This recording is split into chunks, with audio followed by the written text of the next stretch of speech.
Allahumma inni a'udzu bika minat taraddi wal hadmi wal gharaqi wal hariq wa a'udzu bika an yatakhabbatani asyaitanu 'indal maut wa a'udzu bika an amuta fi sabilika mudbira wa a'udzu bika an amuta ladigha. Ya Allah, aku berlindung kepadamu dari kematian karena jatuh dari tempat yang tinggi, tertimpa reruntuhan, tenggelam dan terbakar. Dan aku berlindung kepadamu dari bujukan syaitan saat sakaratul maut, kematian saat lari dari perang di jalanmu, serta mati karena sengatan binatang melata. Wahai saudaraku sekalian, lihatlah apa yang dicontohkan sang Nabi SAW ketika bayang-bayang musibah yang menakutkan datang silih berganti menghampiri anak Adam. Beliau ajarkan kepada umatnya pentingnya berdoa, memohon perlindungan kepada Allah dari kematian yang mengerikan. Termasuk di dalamnya adalah kecelakaan, jatuh dari pesawat, tenggelam, terbakar, dan tertimpa tanah longsor. Dengan doa, hati menjadi tentram, menyandarkan segala harapan kepada Yang Maha Mengabulkan, sekaligus memupus rasa takut dan was-was dari syaitan. Barangkali di antara kita ada yang bertanya-tanya, bukankah dalam hadis banyak disebutkan bahwa mati karena tenggelam, terbakar, dan tertimpa bangunan akan mengantarkan seseorang meraih status syahid di akhirat? Benar, Rasulullah SAW mengabarkan kepada kita bahwa ada 7 golongan syuhada selain yang mati di medan perang, yaitu mati syahid selain yang terbunuh di jalan Allah. Ada 7. Mati karena penyakit ta'un atau lepra, syahid. Mati karena tenggelam, syahid. Mati karena sakit tulang rusuk, syahid. Mati karena sakit di dalam perut, syahid. Mati karena terbakar, syahid.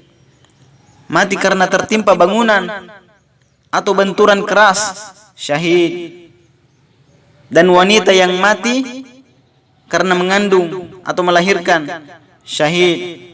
Hadis riwayat Abu Daud nomor 3111.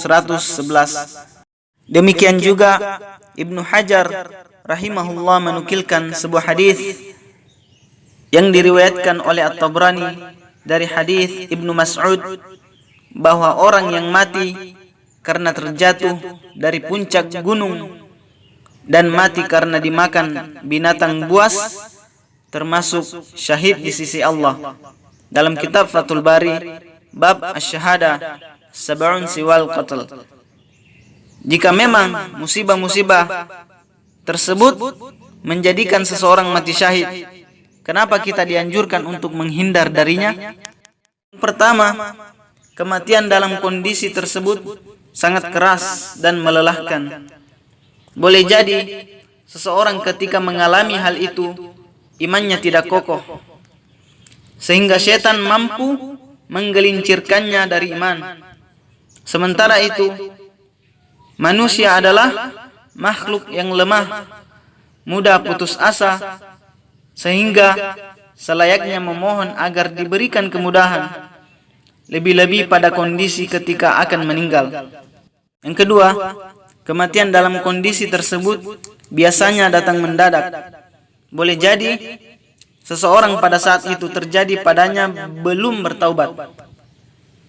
Boleh jadi juga saat itu mereka belum melunasi hutang, juga belum berwasiat kepada orang yang berhak mendapatkan wasiat dan orang-orang terdekatnya, sehingga hak-hak orang belum ia tunaikan. Padahal setiap orang akan dimintai pertanggungjawaban hari kiamat terkait hak orang lain yang belum ia kembalikan kepada pemiliknya, meskipun ia orang yang mati syahid. Demikian sang Nabi telah mewanti-wanti umatnya, orang yang mati syahid akan diampuni seluruh dosanya kecuali hutang. Hadis riwayat Muslim nomor 1886. Yang ketiga, belum tentu mati syahid. Para ulama diantaranya adalah Syekhul Islam Ibnu Taimiyah rahimahullah dalam fatwa Al-Kubra mengecualikan bagi orang yang bepergian naik kapal dalam kondisi sedang bermaksiat lalu tenggelam, tidak termasuk yang mendapatkan kesyahidan. Demikian juga pendapat Syekh Saleh Al-Munajjid hafizahullah tentang orang yang bepergian untuk melakukan kemaksiatan, seperti orang yang naik kapal untuk berzina dan minum khamar dan yang semisalnya lalu tenggelam, maka ia tidak mendapatkan kesyahidan.